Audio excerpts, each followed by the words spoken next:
Back again to the Dark Souls trilogy, and once again I asked y'all to pick which run I should do, and y'all picked Scythes only. So this is me taking on the Dark Souls trilogy with only using Scythes.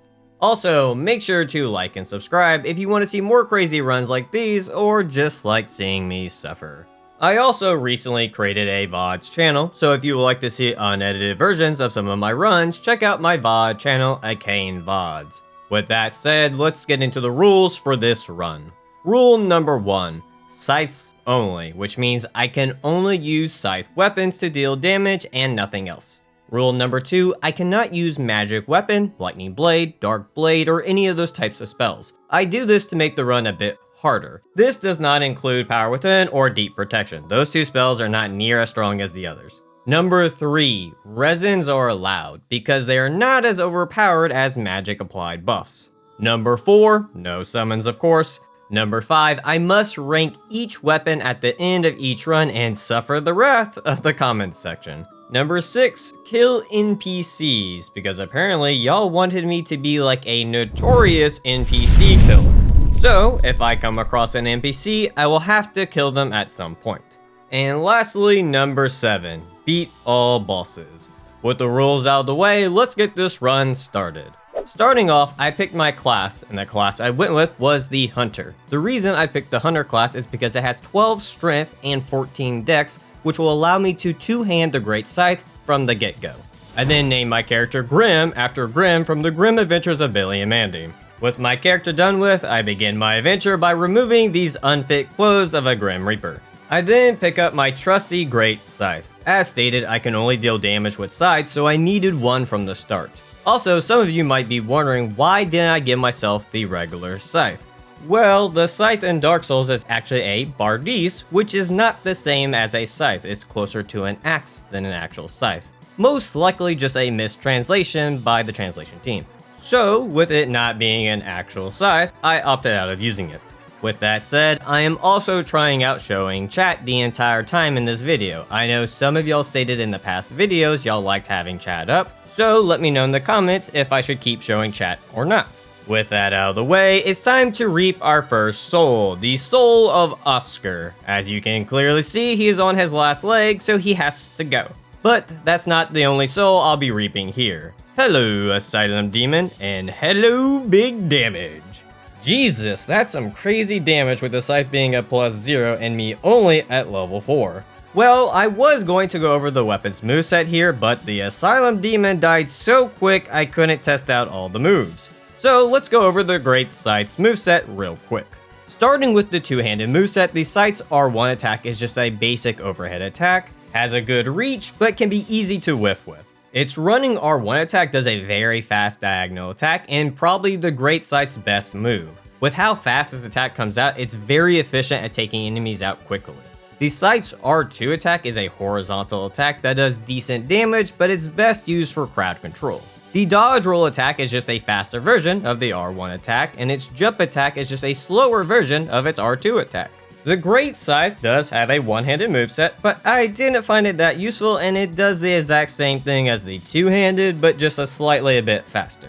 With that rundown over with, time to reap another soul, and of course it's Petrus, probably one of the few NPCs that definitely deserves to die. If you know, you know.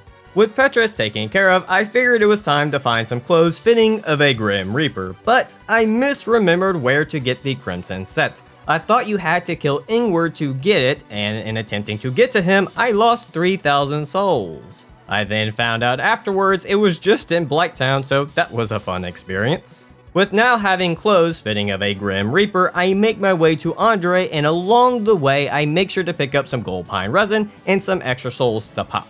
Once I'm at Andre, I pop some souls I collected to buy Titanite Shards to get my scythe to +4. I still have much need for Andre, so it isn't his time to go yet. Same for you, Onion Boy, but don't worry, it's coming soon. I then pick up a Firekeeper soul to trade into the Firekeeper, and with having +2 Estus, that is all I will need from her. Sadly, she is not my soul to reap. It'll be another's job to do so. But it is my job to take care of the Crestfallen Warrior's soul. For someone who has practically given up, he's putting up a good fight. But not enough to stop death itself. Nothing can stop death. Feeling strong after consuming a few NPC souls, I figured it was time to reap another boss soul, and who better to reap than the Bell Gargoyles. I get 2 souls instead of 1. At +4, the Great Scythe did some decent damage, especially when the bleed would proc. The Great Scythe deals 30 bleed buildup per hit, and once it procs, it will take off 30% of the boss's HP, which made this fight a breeze to deal with. After that fight, I rang the bell to summon Oswald so that I can buy the Blood Bite ring, which I'll need later on in this run. Also, Oswald secretly wants my job and I cannot be having any competition, so I thrusted him from behind to show my dominance over him. I then used his souls to get my scythe to +5. With all this talk about bleed damage and dominating things, it had me in the mood to pay the Stray Demon a visit. The Stray Demon is one of 13 bosses in the game that can be bled, which is why early game bleed builds are very strong, but do fall off in the later half when the other 13 bosses immune to bleed come into play. Either way, with the Stray Demon being so easy to manipulate his AI and the Great Scythe doing good bleed buildup, it just makes sense to take him on early. I get an early 20,000 souls and I can get the doll from the Painted World, which I will need to get the second scythe in this game. While at the asylum, Oscar decided to spit in my face by coming back to life, but joke's on him, I just call that foreplay. After that little hiccup, I dumped all 20,000 souls into Dex for more damage. On my way to the Taurus Demon, I came across an innocent merchant, so I took his soul for shits and giggles. And keep.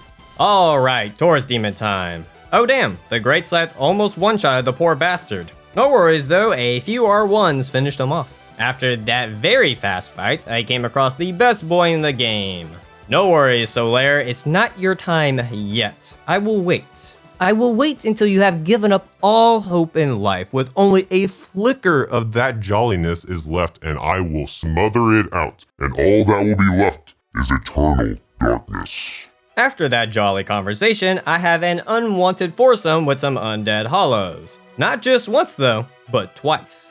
I check up on the Firekeeper to see if Lotric has done his job yet, and he's still slacking for some reason. Normally he kills her after the gargoyles, but he's taking his sweet time this time around. I then make my way to Blighttown, where of course Man-Eater shows up, and y'all already know I had to give her the Man-Eater special to make her go away. With Man-Eater satisfied, I grind for a bit for large Titanite shards, pick up Power Within for later, and pick a fight with Quelaag. My original plan was to use Gold Pine Resin on her, but with Scythes doing such good damage with it only at +5, I completely forgot to use it. Also, with how thick Quelaag is, I practically couldn't miss with the Scythe, so I had a very relaxing time no-hitting her. I then killed the simp of the area to then kill a brother who has a thing for his sister, to then kill his sister that he could care less about. So close to having the whole family collection. I then get my Dex to 39 to increase damage and Endurance to 14 to help out with my weight. With having so many souls collected, I can now upgrade my clothing to an even more fitting version of Death. Also, Lotric finally did his damn job too. I then made my way to Sin's Fortress to free Logan because his time to die is not in this jail cell, but in another one. I also tried to continue Onion Knight's questline, but the game wouldn't let me talk to him. I tried multiple things, restarting the area, restarting the game, moving the boulder, but the game would not let me talk to him, so I left him be for the moment in hopes if I come back later, it will have fixed itself. Being potentially locked out of an NPC kill, I decided to just take on the Iron Golem. For this fight, I definitely made sure to use the Gold Pine Resin here to help out with the damage, in hopes that I could knock down the Iron Golem quicker, but surprisingly, it just wasn't happening. The only thing chat and I could think of was that the scythe is so long that when using the R1 attack, it wasn't actually hitting below his knees, so it didn't count towards the leg damage to make him fall. I did eventually get him to fall with some better positioning, but what I should have done from the start was just use the R2 attack, but I honestly didn't know I needed to hit him at the knee or below for it to proc the break. I am not 100% sure I am right on this, but this is all we could figure out at the time. After that interesting fight, I get my Endurance to 16 and Dex to 44. I then pick up some Demon Titanite for later, pulled a Press Continue, which Babs happily pointed out, and finally made it to the Painted World, where I have a soul I must reap before taking on Priscilla. Hello, King Jeremiah. Normally I struggle with him, but some inner PvP skills must have kicked in because out of nowhere I was able to combo the dude to death with a well-timed kick. I never knew I had it in me. With Jeremiah dead, that just leaves Priscilla, who I was worried at this time I might struggle with because my scythe is still only +5, so I decided to use Gold Pine Resin to help out. Come to find out, I didn't really need it at all. I forgot she could be bled, and I forgot how easy it is to dodge her attacks when she is visible. I've spent my past few runs fighting her invisible, so I forgot what it was like to fight her when you can actually see her. With all that said, she easily went down in a few hits. Being on a no boss death streak high, I wanted to see if I could test my luck against Gwendolyn. The damage on him wasn't fantastic, so I actually had to chase him a good bit. But with how fast the scythe's running attack is, plus following up with an R1, still made for an easy win. After those two easy fights, I got my dex to 50 and endurance to 19. Took out Lemon's waifu, sorry Lemon, found Solaire for the second time, but first, how in the hell can the archer's arrows be reaching here? Seeing that Solaire is still being jolly, it isn't his time yet. I then tried to make the life hunt scythe, but forgot this isn't Dark Souls 3 and I need a +10 halberd to do so. So instead, I decided to fight Ornstein and Smo with a +5 scythe because I was not in the mood to go all the way back to Andre.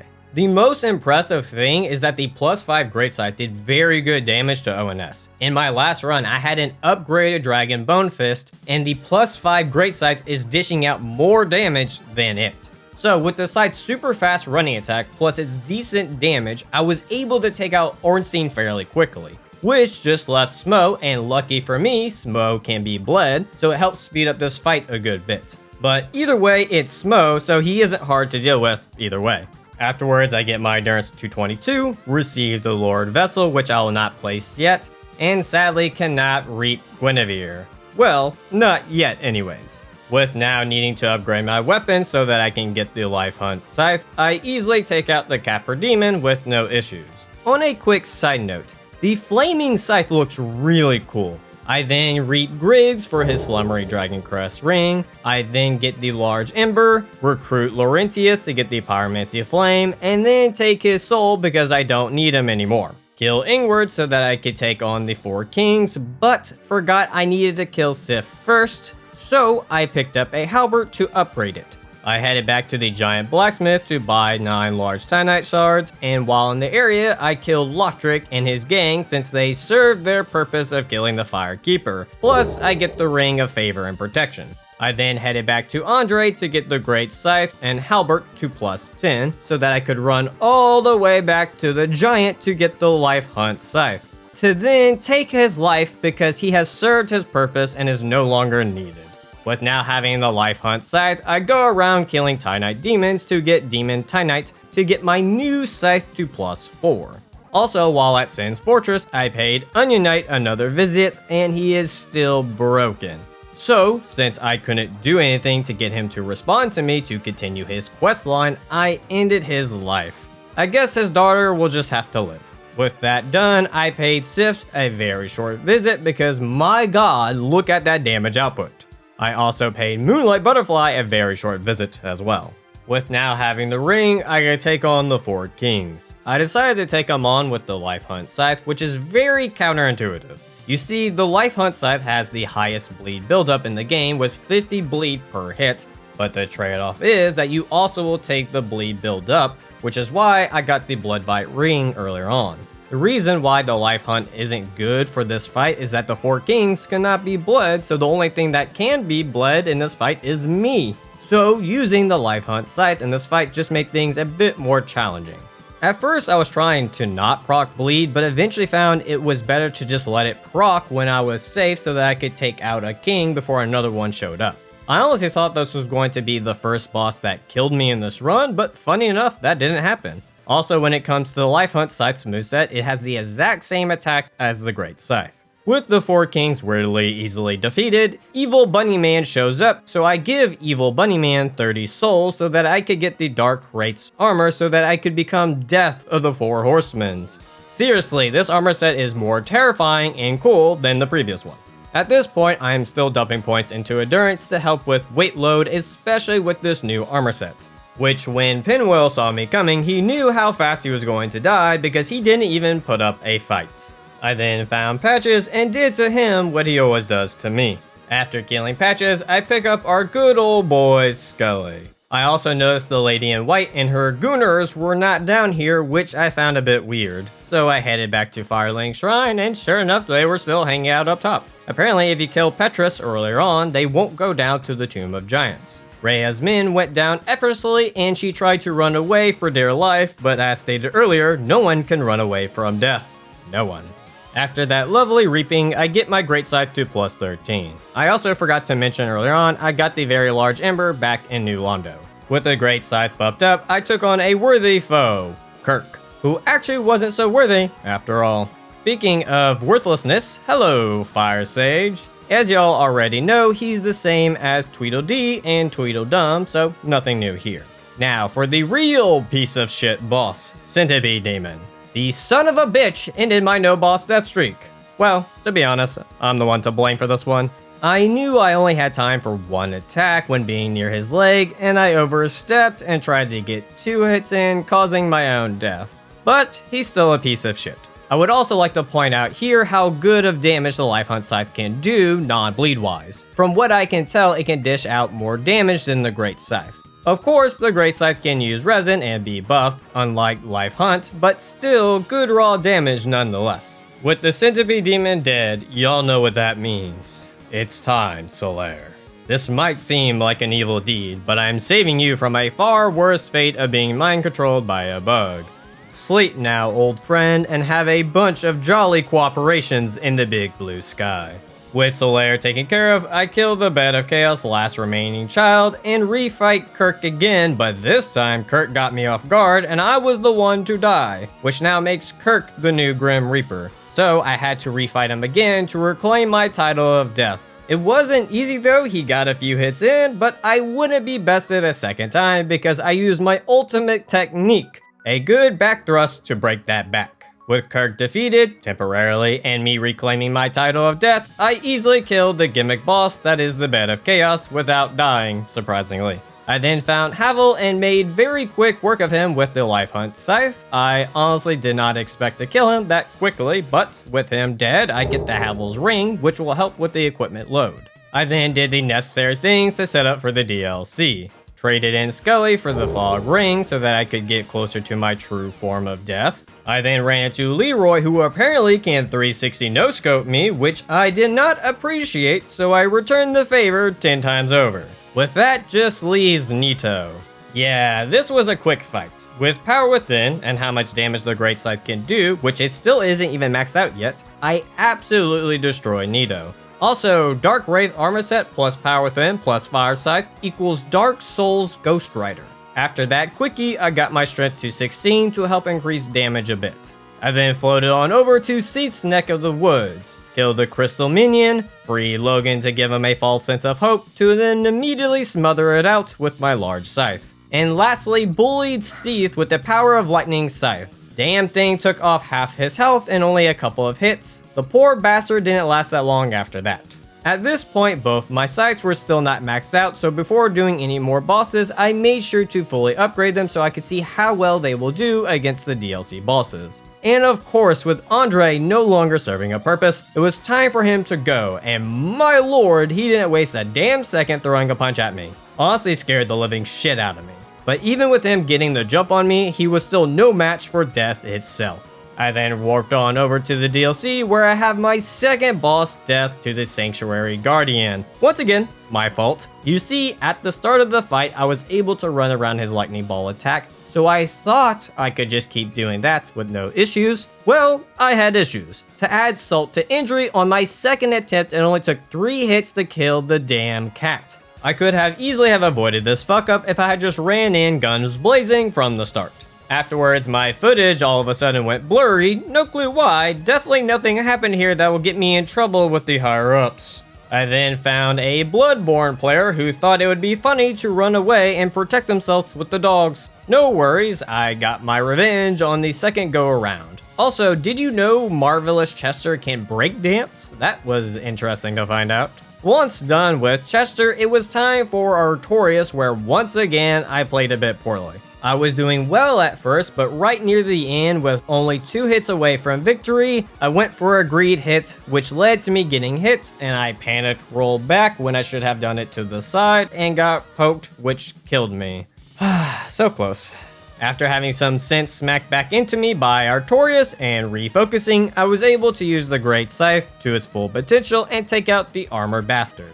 After this fight, I thought Manus was going to be rough, but funny enough, even with using the Life Hunt Scythe, which cannot bleed Manus, he wasn't that bad of a fight. Now at the end, I got greedy once more and figured I could just DPS him real quick and win, and it nearly cost me the fight. Manus and I were only 1 hit away from death, and instead of running away and healing, I said fuck it. I let Gwen take the wheel, and if I die, I die. Fortunately for me, Gwen was on my side that day.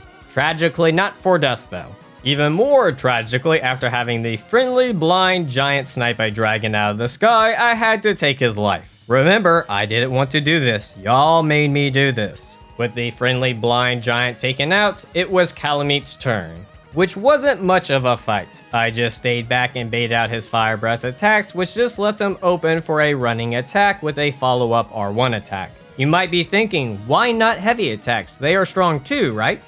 Well, with how slow the startup animation is, I just found it too risky and just more efficient to use R1 attacks during 95% of boss fights. But I did kill Calamite with it at the end, so at least 1 boss died to a heavy attack. At this point, I finished off some NPCs like the Undead Female Merchant, Donald, Kirk, again, and the Gaping Dragon. Oh wait, that last one is a boss. With only Gwen left, I get myself to level 82 and take on the main man himself. Something interesting I learned this time around is that you possibly can't visceral while two-handing after pairing. I know you can backstab while two-handing, but for some reason after pairing Gwen, it wouldn't let me visceral him. So sadly with that happening, it caused me to lose the first try. On the second try though, I didn't even try to gamble this and just went with the one-handed visceral and it worked with no issues. But another weird thing that happened was I did the Estus trick to manipulate Gwen's AI to just parry him to death, but he didn't loop at all. I still won on the second attempt, I just found it shocking that for 2 runs in a row the loop didn't work. Either way, this brings the Dark Souls 1 Scythes only to an end, with now becoming a true Dark Lord and fully becoming death itself. I was able to get those pesky NPCs that I couldn't reach and a few others that I missed. The run in total took 7 hours and 30 minutes with me dying 24 times. Not too bad, but not great either. With all that said, time to get to the rankings. Coming in second place is the Life Hunt Scythe. Even with this scythe having such high raw damage and the best bleed buildup in the game, with it not being able to be buffed by resin or magic weapon, it just can't match the Great Scythe in overall damage. Which of course makes the Great Scythe the #1 scythe in Dark Souls 1. Before jumping into Dark Souls 2, let's jump into today's sponsor, me! With recently getting over 40,000 subscribers, which I cannot thank you enough. Thank y'all so much. I decided for my 50k special video, I would beat Sekiro for the first time but at a fresh NG+7 start. Base health, charmless, and with the Demon Bell. What could go wrong? So if you would like to see that run, make sure to hit that subscribe button. But with that said, let's get back to the Scythe run. Starting off in Dark Souls 2, I make my character Death because a lot of bosses and NPCs will be dying on this run. For the class, I went with the Warrior since it gives you 11 dex and 15 strength because the first weapon I'll be able to get is the Full Moon Sickle and it has a requirement of 20 strength and 18 dex to use.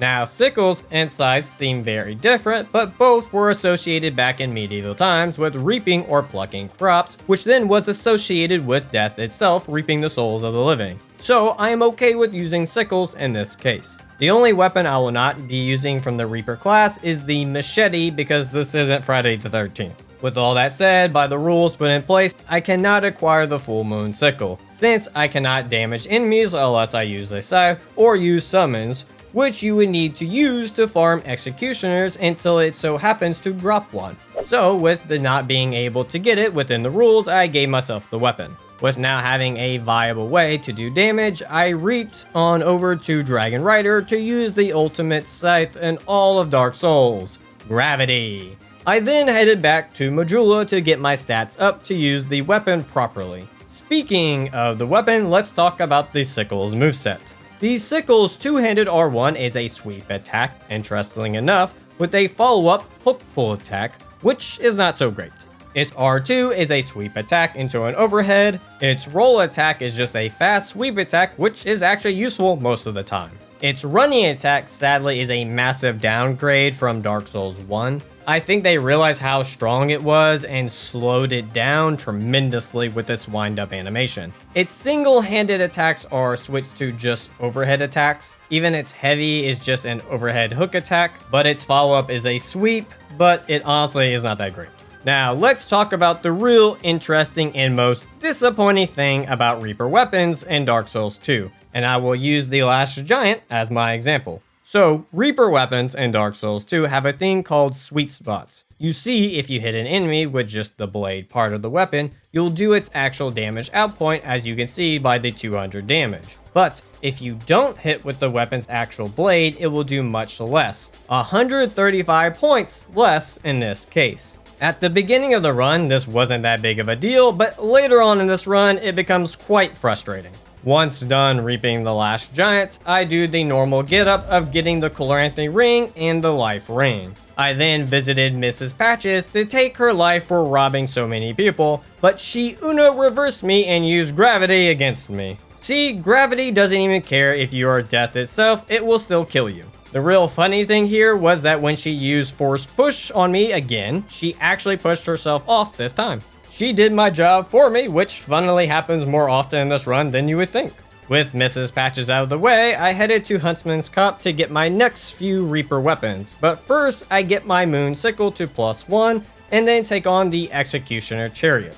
You see, after you beat the Executioner Chariot, you get access to an NPC called Tichy, and he has 2 scythe weapons and 1 sickle weapon. For dealing with the Necromancers, I went with the single-handed for the overhead attacks. Sadly, I forgot the follow-up was a horizontal attack, so I had to make sure to pause before pressing the R1 button again to make sure I only did an overhead attack. Once the Necro ladies were dealt with, that just left the horse, who I actually had to fight this time because my lord, the damage was shit.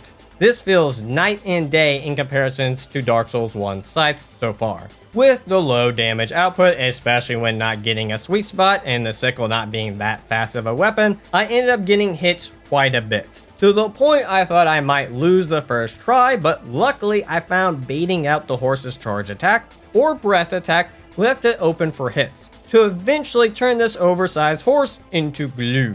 With the bone horse dead, I can talk to Tichy, but come to find out I need a token of spite for him to sell to me. So I hopped on back to Majula to talk to the cat to buy the cat ring, to make my way down to the gutter, to of course die multiple times trying to land on this damn edge. I hate this damn spot, but I eventually landed it, to make it to the gutter to get the token of spite.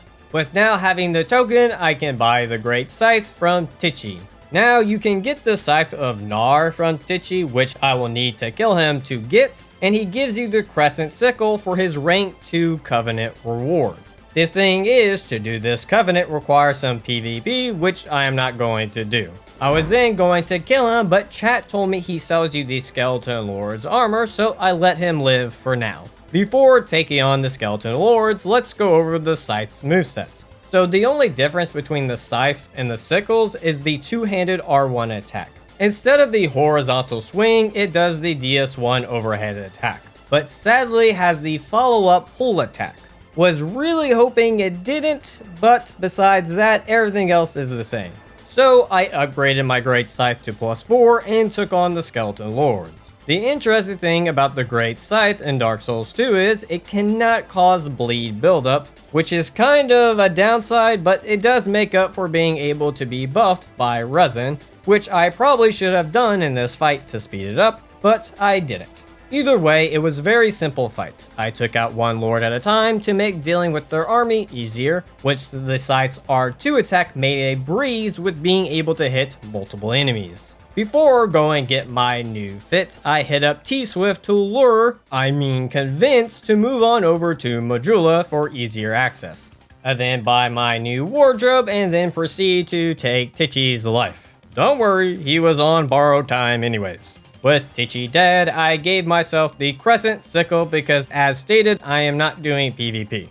And I can buy the Scythe of Gnar from the merchant, but with not having the stats to be able to use it yet, I left it for now. I unfortunately can't use the Crescent Sickle either since it is a magic weapon that requires 19 dex and 12 intelligence. So to fix that, I killed the Flexiles with my magical Great Scythe. With their souls, I can buy the Scythe of Gnar to use later and made an impulse buy to get a bright bug, so I did not fix my problem as planned. Never go shopping when you're power hungry. But I did get my intelligence to 7, so it wasn't a total mistake.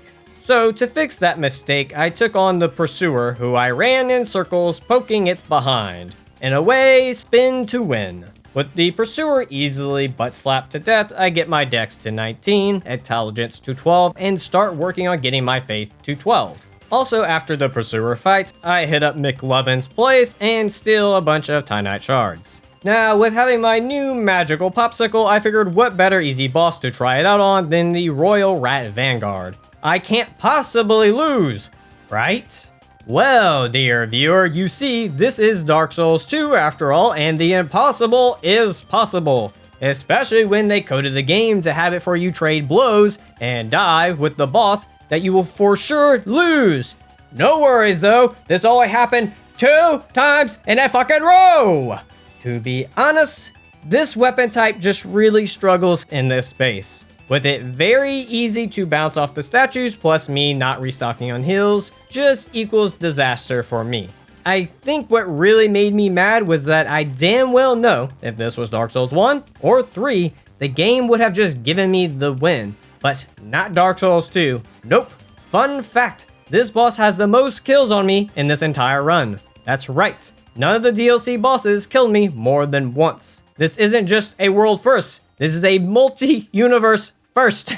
After that lovely disaster, I got my faith to 12 so that I could finally use the Scythe of Narwhals, which sadly takes Twinkling Tynite to upgrade. The only unique thing about the Scythe of Gnar is that it deals dark damage, which means no resin. But we don't need resin to kill an old wizard man, do we? While I was back in No Man's Wharf, I also had to kill our beloved drinking buddy, Gavelin. I love the big lug, but the rules are the rules and he had to go. It's going to be okay, but it's not going to be okay for these old hags. It's about time y'all get what y'all deserve. You know, for old ladies, y'all are kinda spongy. I was expecting them to die in like a hit or two, but took a bit more slice and dicing to get the job done.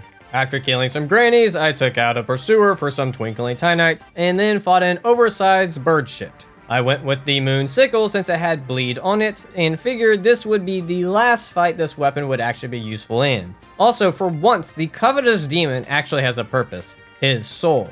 You see, you can trade in his soul for the Bone Scythe, which interestingly is a strength weapon and not a dex weapon. It also has the shortest range of all the scythes, but that actually helps it since it makes it easier to actually hit its sweet spot. The downside to this weapon early on is it requires Petrified Dragon Bone to upgrade, which isn't so easy to come by. So for the time being, I decided to hold off on using it, so instead I reaped a local hobo, turned my Great Scythe into a buzzing Great Scythe, and zapped some gnats to death. Get myself up to level 59, 10 levels away from Happy Hour mind you, slapped a bell keep, upgraded my weapons as high as I could, and took on the Lost Sinner with the Crescent Sickle. So, the reason I went with the Crescent Sickle for this fight is that the Lost Sinner is more weak to magic than dark.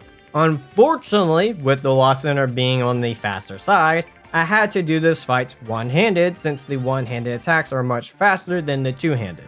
The damage was great when I actually hit the sweet spot. Not so great when I didn't hit it, which drew out the fight longer than I would have liked, but still a pretty easy win nonetheless. I then popped the baddie's soul to get my dex to 25 and strength up to 28. Because I got some bosses to bone, and first up on the bone train is Ornstein, who is used to taking it from behind because I sure as hell can't see Smo being the submissive one in the relationship. Also, what was up with that lingering hitbox? The attack animation was done when I was running in and I still got hit. One of the things that surprised me about the bone scythe was how decent its damage was. I didn't expect anything good to come from the Covetous Demon, but it actually has a good boss weapon. And as you can already tell, it can be buffed by resin as well, which just makes it even better. Also, with the NPC knight in the area, I boned him as well. I then got my strength to 33 and figured the Rotten could use a good boning as well. I was actually expecting the damage to not be too great here, but the bone scythe actually dished out some decent damage, even with it only being at +1 at this point. There's an actual chance this might be a contender for the best scythe in the game. With the Rotten dealt with, I got my dex to 33, killed a guy with a fake Moonlight Greatsword, freed a lady from being petrified and put her out of her misery, collected the Collector Ring +1, bought some gold pine resin, killed a scorpion dude for his dragon ring, then killed his wife so no one would come after me for revenge, heard that there was a religious cult that was not worshipping me but some spider, so they had to go, which the scythe was handy for dealing with the group and with the cripples that kept biting at my legs. I then found their god and knew I had to take it out. The really cool thing about using the scythe for the Freya fight was that I could just hit her from the side from a safe place instead of in front of her where I could easily get hit. I don't remember being able to do this with any other weapons, but I did find it useful. Also, for some weird reason, she never used her beam attack at all, not even once, which might have been because of attacking her from the side, but I do not know. Either way, stupid easy fight. After that fight, I got myself to 95, committed arson, and fought Mytha with the Narwhal Scythe. I had no particular reason here to use it besides it was its turn. Did really good damage to the Headless Snake Lady and didn't have any issues hitting her sweet spots.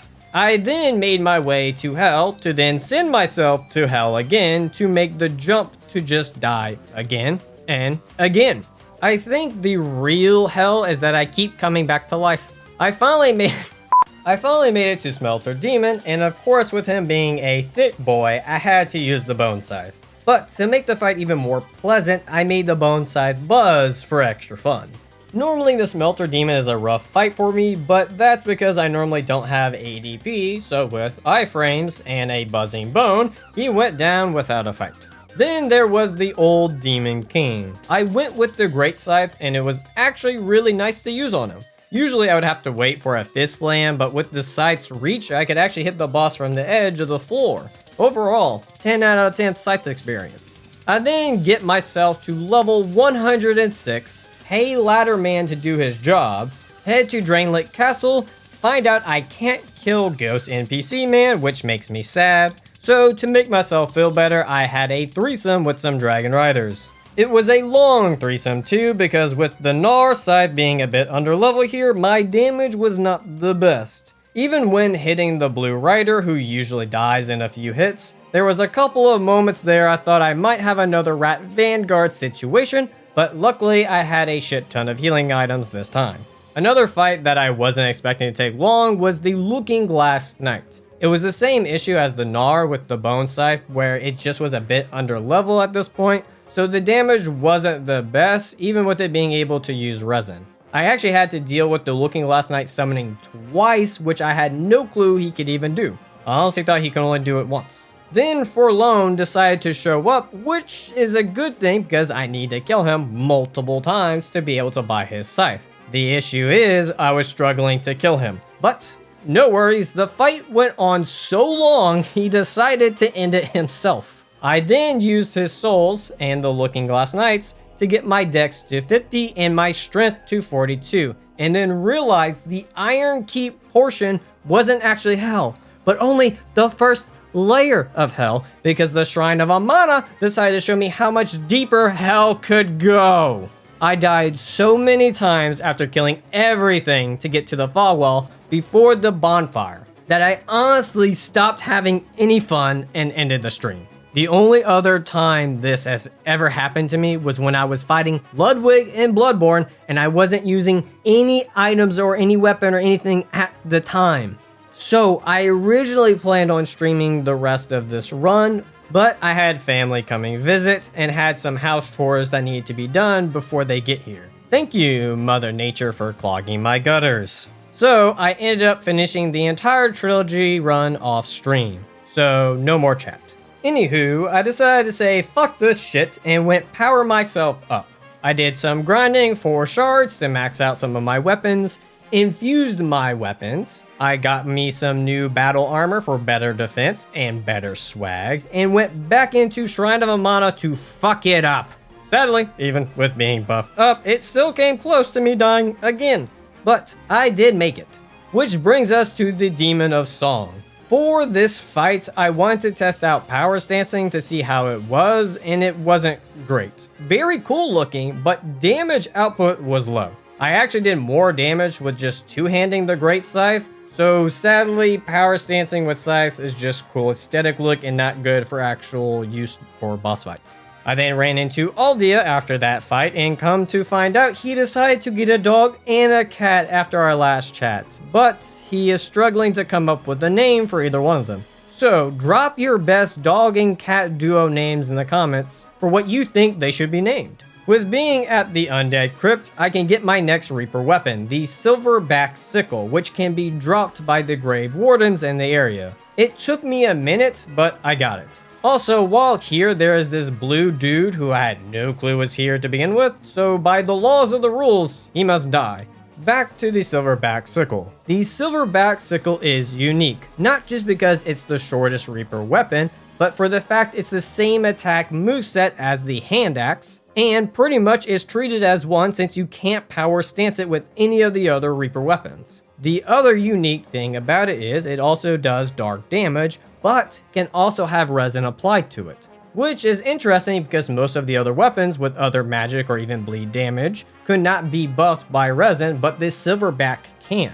I wish this helped me out more in my Velstadt fight, but sadly, Velstadt was in a mood and he would not let me heal for a damn second. So I ended up dying on my first try. I will say it was a nice change of pace to have a faster weapon, but figured with Silverback being fully maxed out, it would dish out more damage than it did, but nonetheless, a very versatile weapon for faster bosses when it comes to Reaper weapons. At this point, with me getting closer to the DLC, I started dumping my points into Vitality to help with survivability because I have a feeling the DLC bosses are going to be rough.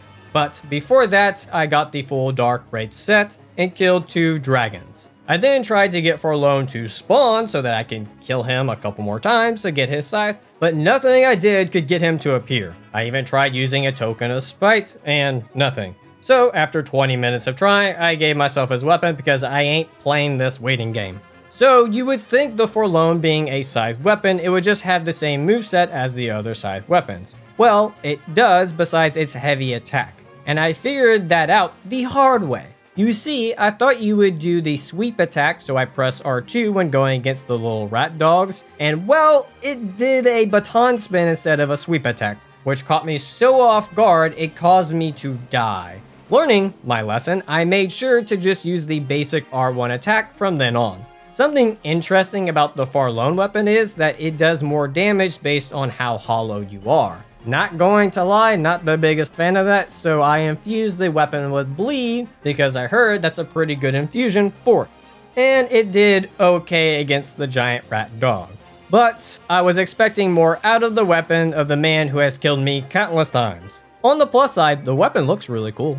After reaping a rat dog, it was the final time for T-Swift to meet her end. She has served her purpose of selling me magical rocks and could do no more for me.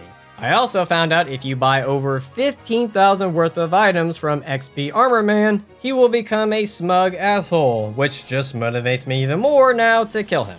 Also, while I was on my murdering spree, I took out the ladder guy. The real interesting thing here is most of the NPCs don't really fight back. Like, it takes a good minute before they actually get up and try to fight you. But by the time they do, they're already dead. A very big difference in comparison to DS1, where after a few hits, they were smacking you.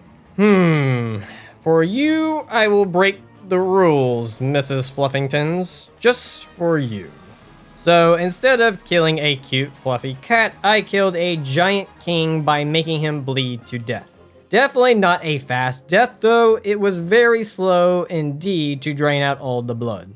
In king slaying mood, I also took out Vendrick, but I did it in style. At this point, I am only missing one scythe, which is the one you get for trading in Nassandra's dirty soul. But first, I had to take on her 2 lackeys, which I actually had to lower their HPs evenly because the damage I was doing was not great. I thought the Gnar Scythe would have been a good matchup, but maybe the Great Scythe would have been the better choice. For Nassandra, I switched to the Great Scythe, and with it being infused with lightning, it did really good damage. When I was hitting it in the right spot.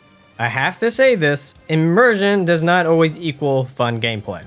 Either way, I found Nassandra's G-spot and finished her off for her soul to leave her body so that I could run away from Aldia, to then trade in her soul to a bird person for her scythe, to then cut off the head of said bird person because y'all wanted this. Also, while I was at it, I killed Mr. Edgy Man. So the Scythe of Want has the same moveset as the Forlorn Scythe, except this scythe does really good dark damage, and I probably should have infused it for more dark damage, but figured it was fine how it was. And what better boss to test it out on than one I nearly forgot about. 420. Part of me feels like that is good, but at the same time, this is an early game boss. So it probably could be better, and the weapon is maxed out for clarification, and I did hit the Gargoyle's G-spot. When not hitting the G-spot, it does about 130 less. So I guess pretty good overall. With the Gargoyles dealt with, it's time for the DLC Boss Rush. And first up on the list is Alana, who I thought it would be fun to try out without using a bright bug for once, and I can say I probably should have used it because my lord, this fight went on for a good while. Even with using the Great Scythe, she ended up summoning Velstadt twice and summoning the skeletons once. Normally she gets like 1 summon off and that's it, so I had to do a lot of running, about 4 minutes worth of running. But I got the job done to take on Sin, who decided to not break just 1 scythe, not 2 scythes, but 3 scythes. So it took me using 4 different scythes to kill this toxic son of a bitch. I don't know if it was Sin or if scythes just have that low of durability, but my god, that's ridiculous. Also, after this, I cheesed the 3 Stooges because fuck them. Next up is Fume Knight, who I was just fucking up with the Scythe of Want. Ultra Instinct was just going full force, dodging moves with no effort while bitch slapping Fume Knight like the dark wraith pimp that I am. And then Scully whispered, "I bet you pulled out a cane." And then everything went to shit near the end and I lost the first try. Fuck you, Scully. It's alright, I got Fume on my second try, which means he's technically easier than the Royal Rat Vanguard at this point. Alright, Thick Cheeks 2.0, so you know what that means. It's boning time. Except no buzzing this time because I forgot the batteries, but it's fine. Blue Smelter Demon prefers it without the buzzing anyways. I do have to say I am still impressed with this weapon. I thought it was going to fall off, but it just keeps crushing it every time I use it on a boss. I was even able to get a first try with it on Blue Smelter, which could be because of the iframes, but I'll give it to the Bone Scythe this time. Up next, Mr. Alone, who I went with Silverback because I figured its fast speed would help with getting more damage off. Which, I feel that I'm right about that, but a part of me does think any of the Scythe's roll attacks could have done good damage here if the sweet spot hits. Either way, with a bit of walking to the right and a few slaps from the side, the anime weeb went down. With Alone done with, it was Ava's turn, and I decided to give Forlorn Scythe another shot, with me being more hollow this time to see if it helped out with its damage output. And it did not, sadly.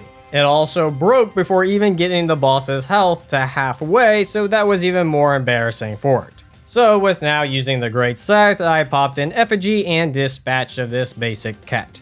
Speaking of basic cats, hello Lud and Zalin. So I went with the Bone Scythe with the Charcoal Resin since they are weak to fire, and the Bright Bug which did big numbers and made my monkey brain happy and my strength build side very proud.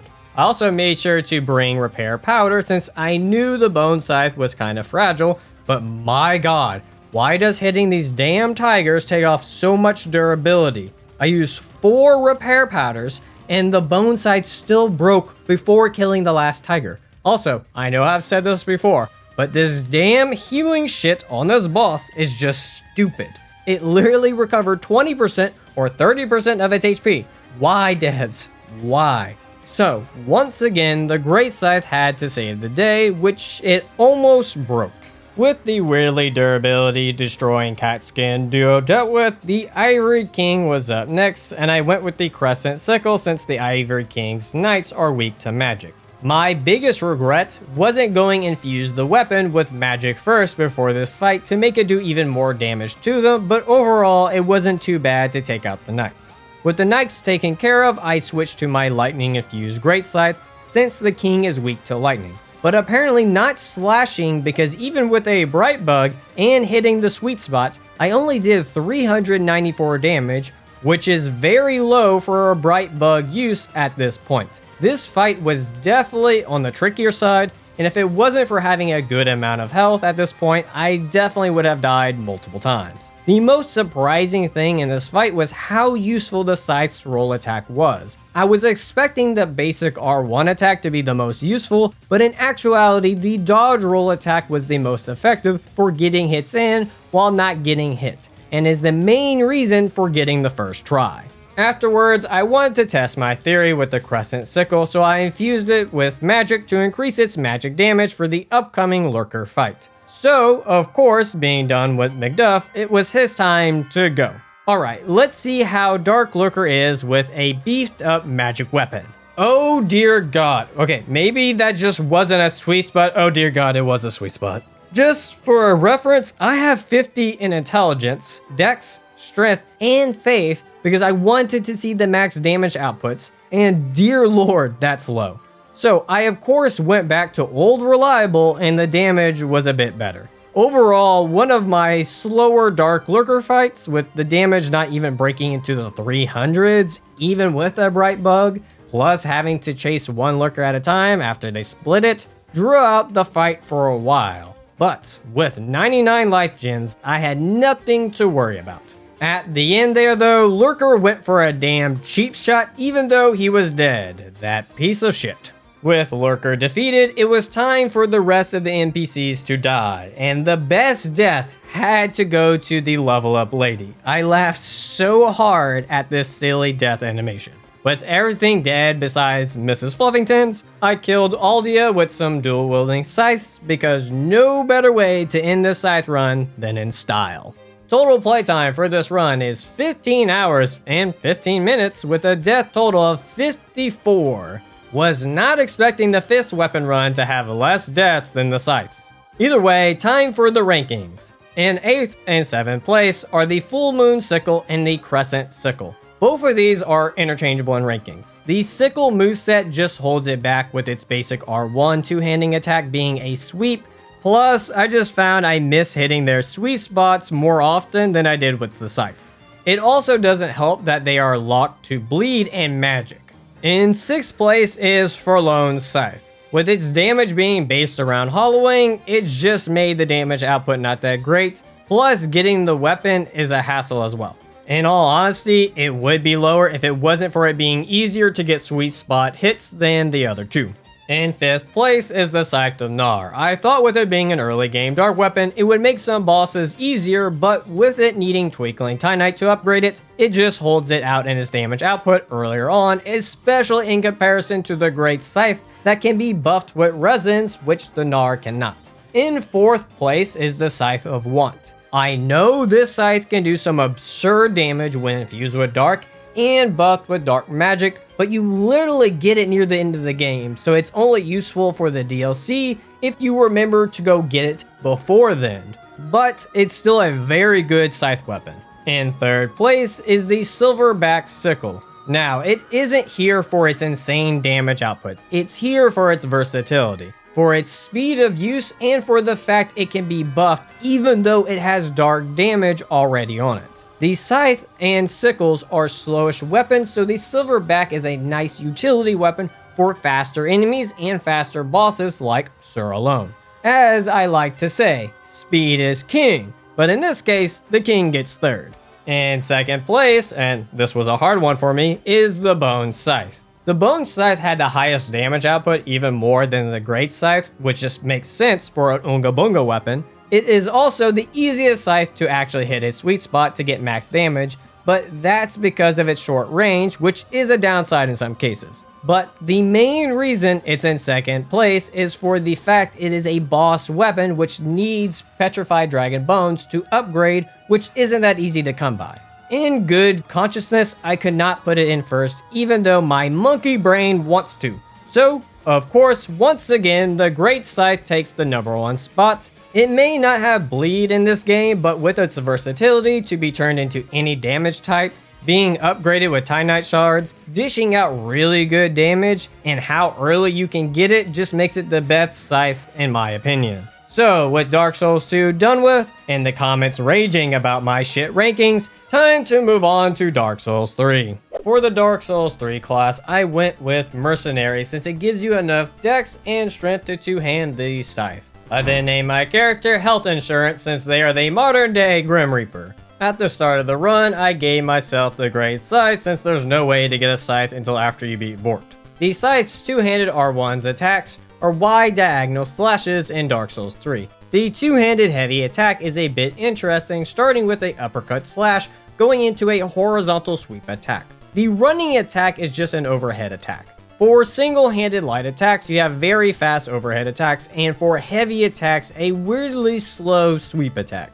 Then we have the roll attack, which is the traditional horizontal sweep, but when one-handing the sweep is faster than when two-handing. Last but not least, the weapon art neck sweep, which is a strong diagonal slash. With the weapon talk out of the way, it's time to take on Gundyr. Another aspect of the scythe is that they can deal bleed buildup, which by this point should be obvious, but Dark Souls 2 did throw us for a loop. Also, speaking of DS2 scythes, DS3 scythes also have a sweet spot. Now, they aren't as crazy as DS2's. When hitting a sweet spot, you get a 3% increase in damage, and when hitting the pole part, or not the sweet spot, the damage is reduced by 5%. So it's not as crazy damage nerf as it was in DS2. But with that said, I had no issues rejecting insurance coverage on Gundyr's blood transfusion. With that done, I get an Estus Shard and the coveted Silver Serpent Ring. I also go after my first NPC, Homeless Man. He wants me to cover his hospital visit, but I showed him a cheaper option, Gravity. With another happy customer out of the way, I get my dex to 19 and strength to 14 so that I can one-hand the scythe. I then walk on over to the next area to get some gold pine resin, some Titanite Shards, a key, and pulled an old woman off life support because we could no longer cover it due to wanting more money. I then headed back to Firelink to get my scythe to +1 and take on Vort with my buzzing scythe. As y'all already know, thick bosses like it when the scythe be buzzing. It is also nice to see a return to buffing the Great Scythe even though it has bleed damage on it. Sadly, Vort cannot be bled, but with gold pine resin and a +1 scythe, you don't really need it to take him out. After that easy fight, I meet up with the devil who offers me to sell my soul for more money, so of course being health insurance, I took it. Come to find out my soul was so corrupt it killed the devil itself. With the devil dead, I head to Undead Settlement to get charcoal resin, some more upgrade materials to get my scythe to +2, pick up a sharp gem which I will need for later, pick up some ashes so that I can buy human remains later to buff my weapon, and take on the Whopping Willow. And it's dead. I then use the tree's soul to get my dex to 31, save 2 men from jail to add to my future collection of slaughter, get the blood bite ring, which I thought I would need, but turns out I don't, get some more upgrade materials, tell a blind chick that I would cover her laser eyesight surgery to get her sight back. Haha, but we all know that's not happening. And we meet an Onion Knight, who, as usual, helps me slay a thick-ass demon. As tradition for this channel, we toast with our Onion Knight bro. Prost, everyone. Hope your day is going well. After having drinks, I get the Calanthe ring and make my way to the Road of Sacrifice. Here I will get the Great Corvian Scythe, which I will have to farm Corvians, which have a 2% drop rate because Japan has a gambling problem. So the Great Corvian Scythe has the same moveset as the Great Scythe, but it has a higher bleed buildup, higher dex scaling when maxed out, but at the cost that you also build bleed buildup when hitting an enemy. Luckily, it's not as crazy bad like the Life Hunt Scythe. Also, while in this area, I came across a young lady who apparently needs brain surgery. Don't worry, young lass, I will definitely cover that medical bill. Continuing on in the Road of Sacrifice, I pick up some new armor to make me look more like the Grim Reaper. Show 2 more homeless people our gravity insurance. Killed a lizard for Twinkling Titanite because I will need that for later. Pick up some more human ashes for easier access to Titanite shards. Slap the shit out of the Asylum Demon 2.0. Picked up some large shards to get my scythe to +4. Also picked up the Farron Coal so that I can infuse my great scythe with a sharp gem to increase my dex scaling, and while I was at it, I got my Corvan scythe to +3. I then recruited an asshole back to Firelink Shrine to join in the slaughter, and with all that done, I was ready for the Crystal Sage, who, come to find out after the last Trilogy video, is a dude. Apparently the one in the archives is the female. Of course, with the Corvan Scythe's high bleed buildup, plus the Sage being susceptible to bleed damage, I was able to take chunks out of his health bar. Sadly, the damage wasn't crazy enough that I could kill him before he got his summons out. But even with the extra help, he couldn't stop me from getting the first try. I then used the Sage's Soul to get my dex to 40, collect some more Twinkling Titanite shards, found another health insurance company trying to steal my loyal customers that I like to backstab, which is not acceptable because there can only be one health insurance company, and it's going to be me. I do have to say, this scythe is really nice for dealing with NPC fights, especially with this range, and for the fact it has a 40% shield pierce on all attacks and 80% on the weapon art. It makes dealing with them a walk in the park.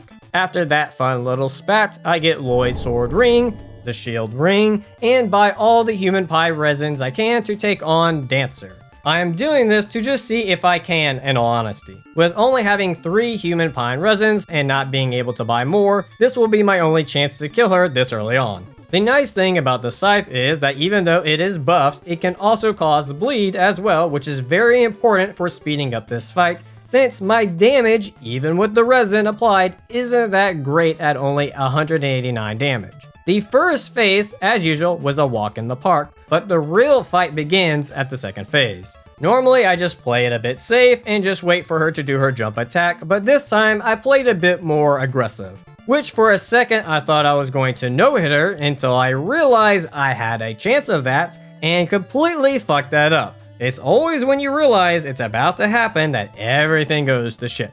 Luckily, no death though. I was able to stay composed after getting hit and got some really good RNG with her doing overhead slams and jumping attacks, which allowed me to get the first try.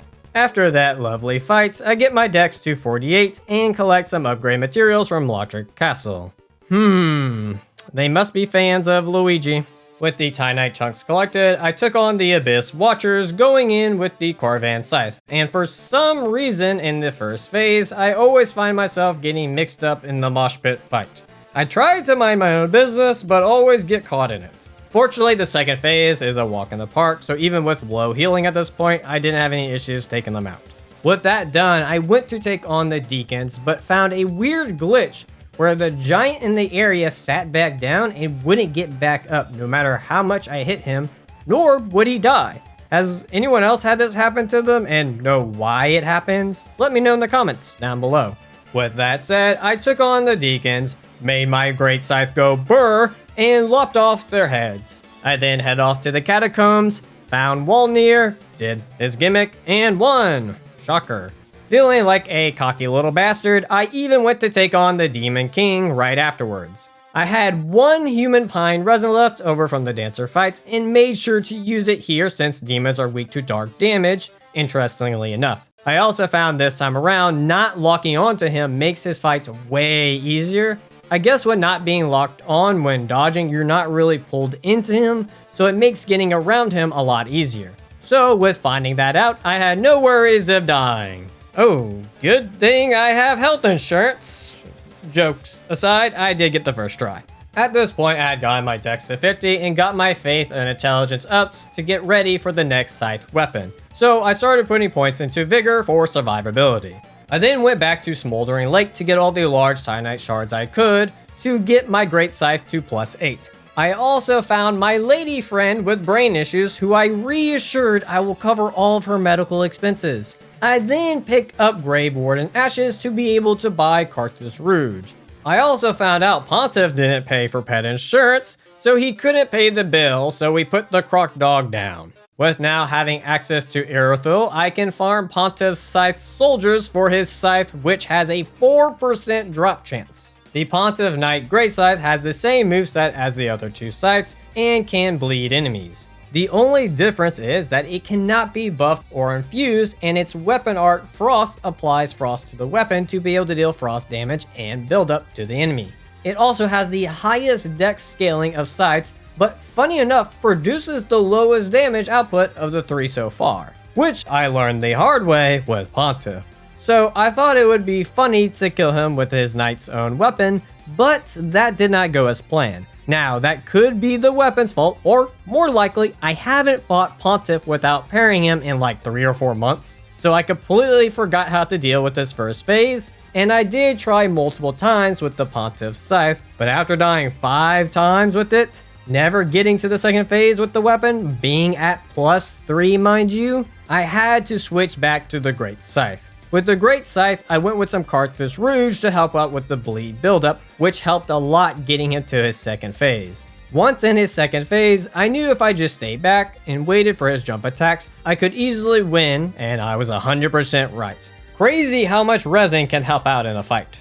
After the fight, I got the Magic Clutch ring for later, got some more Twinkling Titanite, found Onion Bro in a well, and returned his armor for him so that he can rescue Thief Boy later, and take out both of the Pontiff's remaining croc dogs. He thought he can get away without paying that pet insurance, which rewarded me with the Ring of Favor, which I completely forgot Dark Souls 3 even had. I then stumbled across my best customer so far, who apparently is looking for her friend who is trying to convince her to not do the brain surgery, and we can't be having that. So I took him out. With him out of the way, I tell her she is good to go. I'm sorry to inform you, but we found a loophole in the system and we won't be paying for the surgery after all. Trust me, I'm doing you a favor right now. Crippling debt is a bitch. Dark humor aside, I had no clue you actually stab her in the face. My god, Miyazaki, this is some fucked up shit. With that lovely surgery done with, it's Aldrich's time, which I figured Pontiff's Knight's Scythe should be fine for this fight. Overall, the fight was very easy, besides the fact Aldrich kept spamming his damn magic balls. Was not a fan of his balls being in my face, but they weren't there long. After that easy fight, I leveled up and capped my vigor at 20 because you don't really need more than that. And start putting the rest into intelligence to get ready for the next scythe weapon.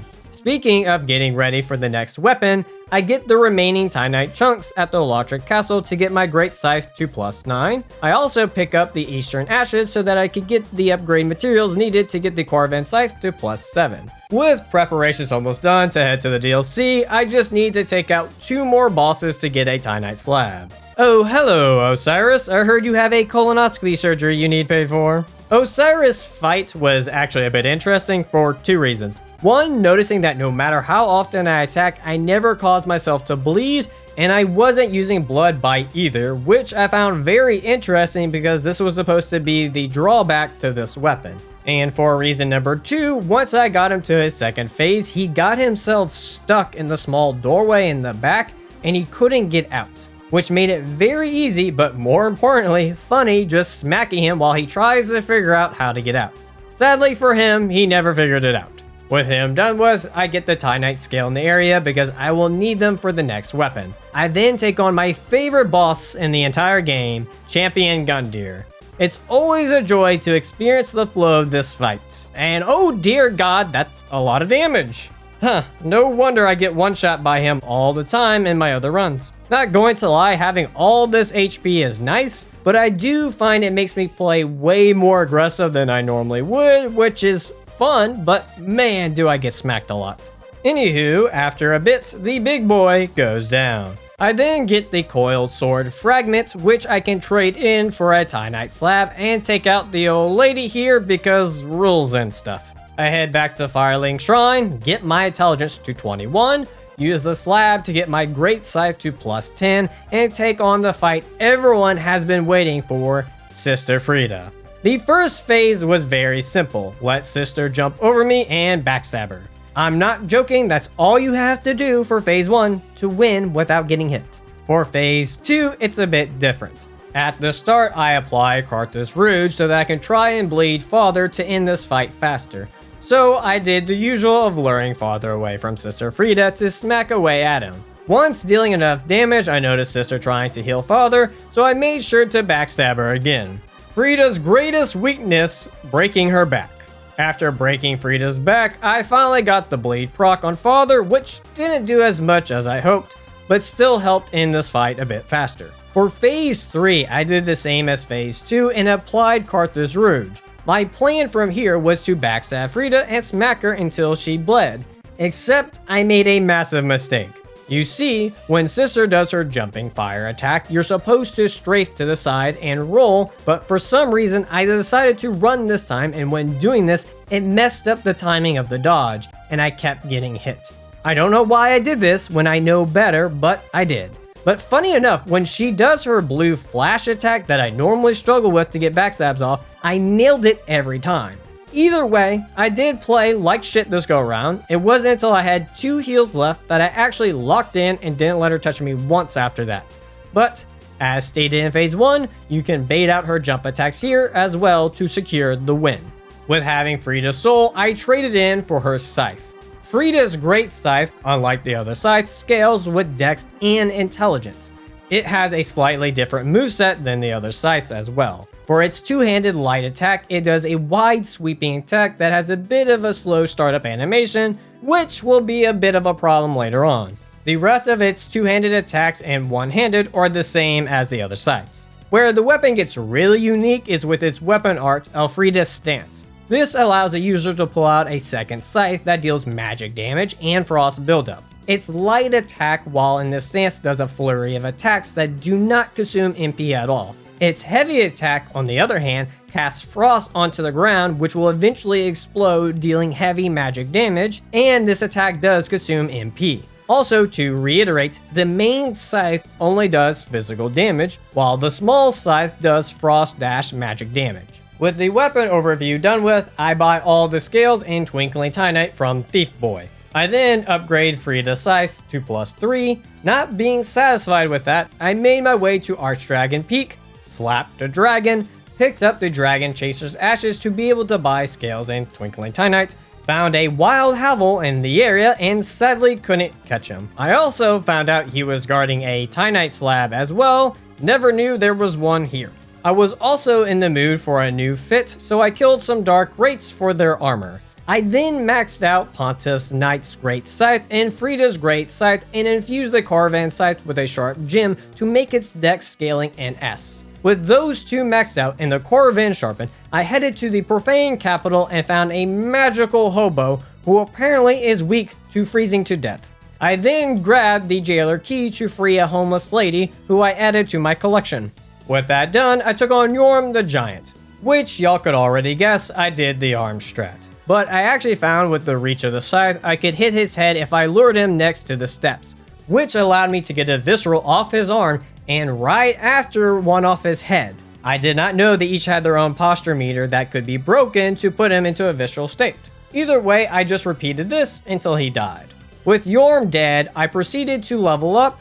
At this point, I had to put points into Vitality to help with weight load, but once my weight was fine, I put the rest into Intelligence. With leveling done with, I was ready for Dragon Slayer armor. For this fight, I went with Pontiff's Knight's Scythe. The reason I chose this weapon was for its frost buff, since Dragon Slayer is susceptible to frost damage, and this was the only remaining boss I could see a use for this weapon. I of course used my new trick of not locking on to easily smack away at the walking rust bucket. I could have had the no hits, but the damn butterfly scared me, causing me to run instead of doing my circle strat, leading me to lose the no hit. But no worries, I still got the first try because no lock on in this fight is OP. With the Dragon Slayer armor defeated, I move on over to the Twin Princess where I get to test out Frida's Scythe, and this is where I learn real quick that the slight delay from the two-handing was not good. So seeing that, I switched to one-handing it for faster attacks, and was able to make quick work of phase 1. So my goal in phase 2 was to try and find an opening to use the weapon art's flurry attack, but for some reason the twins were being very sporadic this go around, teleporting non-stop. So I ended up having to just play it safe and stick with light attacks. My only regret looking back on this fight was not using the frost attack throughout the fight. It is a bit faster to pull off than the flurry attacks and deals the most magic damage and frost buildup. Sadly, hindsight is 20/20, but I was able to kill them with the flurry attack, even though it came close to killing me in the process. After the fight, I got my intelligence to 26 and took on the Nameless King. For this fight, I went with the Great Scythe since I can apply Gold Pine Resin and Carthus Rouge. For the chicken, I used Gold Pine Resin to fry the little sucker, and for Nameless, I went with Carthus Rouge in hopes of bleeding him. But sadly, my overconfidence with having a lot of HP backfired and I ended up getting myself killed. Noticing that I never really got the bleed off, most likely due to my luck being so low, I switched to using Human Pine Resin for dark damage since Nameless is weakest to it. For round 2 against Nameless, I played a lot smarter this time, making sure to not overstep and just hit him only one time. With the extra damage from the Human Resin, I was even able to get a posture break off to do a Visceral, which also gave me time to rebuff my weapon. At first, the fight was going pretty well, but towards the end, Nameless started putting up a really good fight and almost killed me in the process, but with having that extra health, and playing a bit more patiently, I was able to turn it around for the win. With the base game pretty much finished, it's time to go into DLC boss rush mode. First up on the list is the Demon Prince. For Demon Prince, I went with the Caravan side since I could buff it with Human Pine Resin to take advantage of the demon's weakness to dark damage. Phase 1 was a walk in the park, just lure the duo away from each other, hang out under one of their crotches, and smack away. Once one was dead, attack the other while it's charging up to take off most of its HP, and again hide underneath them to kill them. For phase 2, just once again, hide underneath to get free hits in, and when the Demon Prince tries to fly away, I frame the Wind Blast, run on over, and smack away. Rinse and repeat this for an easy win. After that fight, I make sure to get the +3 version of Ring of Favor, collected some new death armor, picked up the Calanthe Ring +3, and fight Half-Light. For Half-Light, the weapon of choice was Frida's because I wanted to use it more. I found out during this fight how good the frost attack can be against bosses, but I made the fatal error of not equipping the Ashen Flask. So I had to go back to my backstab strategy when Half-Light shoots his bow. Overall, easy fight to AI manipulate. With Half-Light dead, that brings us to Slave Knight Gale, once again going at it with Frida's Scythe. The first phase wasn't too bad with the Scythe. I used the Frost attack to take some chunks off, and found I could kind of use the Flurry attack after Gale does his Slam attack. But, in all honesty, you do more damage if you just do 2 light attacks. Which, for the most part, this strategy was working really well, especially the Frost attack, which almost got me the first try, but I misread the attack and ended up causing my own death.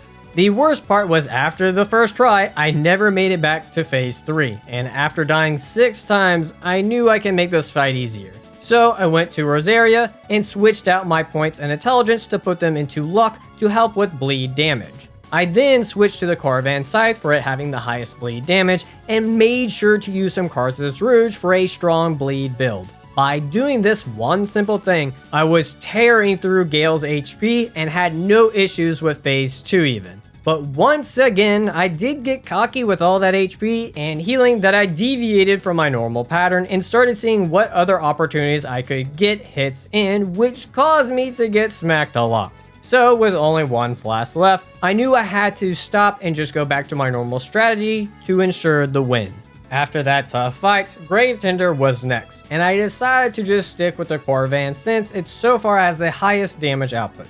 For this fight, I just used some charcoal resin on the wolves and then switched to Carthus Rouge for the human, which the shield penetration came in very handy here for helping taking out Gravetender. And finally, for the Great Wolf, I went back to the charcoal resin for that fire damage to make quick work of that boss. Up next is Medley, and nothing special happened here. Just used some gold pine resin to help with damage and slogged away because, my god, Medley has a lot of HP. I'll be honest, if they take away like a fourth of his health, his fight would be a bit more enjoyable. Same for Gale, but not a fourth probably, a little bit less than that. With all the bosses done, I level up for the last time, getting myself to 97, reallocate my points back to intelligence for the final boss, and now it's time to slaughter all my little lambs that I brought back home.